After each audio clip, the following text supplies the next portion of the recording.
Ownership and security of patient data, legal perspectives and responsibilities.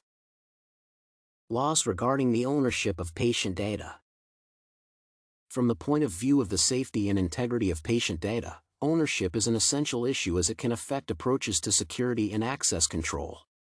In various countries, understanding property claims regarding this information differs and largely depends on the law. For instance, the Data Protection Directive adopted in the European Union recognizes such a right for patients. The UK, in turn, considers citizens' health details as government property.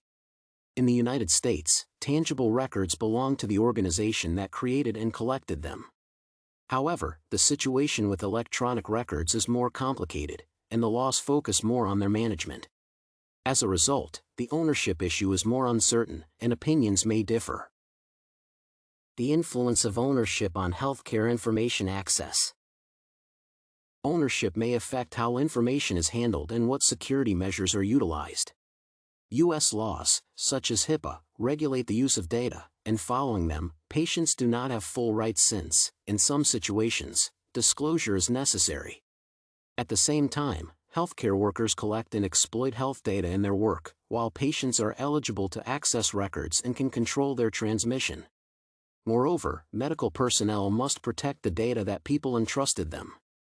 Given such circumstances, I am sure providers have more property rights over medical records, but with certain limitations.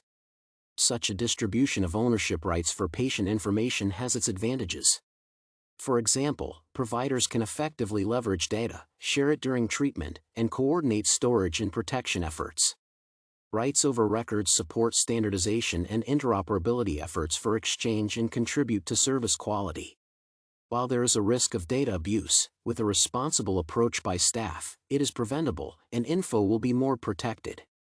Thus, providers have more ownership over health information, but the responsibility to patients and the obligation to protect them introduces restrictions that do not misuse.